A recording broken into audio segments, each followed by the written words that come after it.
ये है desktop snow का सेंटर आइडिया। इससे सरल आपको कहीं भी नहीं मिलेगा, क्योंकि मैंने हर लाइन की हिंदी लिखी है। देखो, सेंटर आइडिया खुद बनाया जाता है, ना कि रटा नहीं जाता है। रटने से क्या होगा कि आप आज नहीं कल भूल जाएंगे। देखो, डेस्कटॉप स्नो कविता रॉबर्ट फ्रॉस्ट के द्वारा लिखी गई है।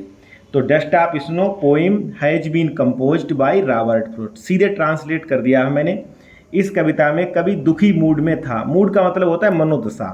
तो in this poem the poet was in sad mood. कवि दुखी मूड में था। एक कौआ बर्फ के कणों को कवि के ऊपर से हिला देता है।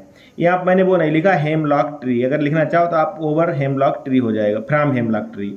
एक क्रो सेक्स, सेक्स का मतलब प्रेजेंट इंडेफिनिट का वाक्य है, इसलिए इसमें एस लगाई गई है। द डस्ट ऑफ स्नो, बर्फ के कणों को ऑन द पोइट, कवि के ऊपर गिरा देता है। यहाँ पर हो जाएगा from a hemlock tree, hemlock पेड़ से।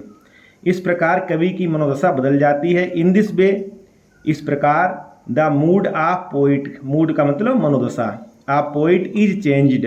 ये पैसिव में वाक्य है, स्वयं नहीं बदलती है, किसी के द्वारा बदलती है, इसलिए वाक्य पैसिव में जाएगा, चेंज्ड हो जाएगी। ठीक है। ये कविता हमें ये बताती है कि छोटे छोटे क्षण हमारे जीवन में बड़ा महत्व रखते हैं।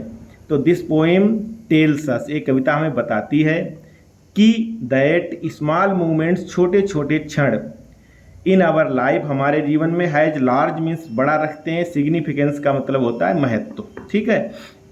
इसकी हिंदी लिखने पर बहुत बड़ा हो जाता है। एक क्रो शेक्स ऑफ, एक कौआ हिला देता है द डस्ट ऑफ स्नो, बर्फ के कणों को, from a hemlock tree, hemlock के पेड़ से। इन द सेम वे, उसी प्रकार से, वन कैन शेक ऑफ, हर इंसान हटा सकता है, हिला सकता है, सैडनेस माने दुख को, फ्रॉम वंस हर्ट माने अपने हृदय से दुखों को। जैसे कौए ने उसे हटा दिया, वैसे ही इसे वो हटा सकता है दुखों को।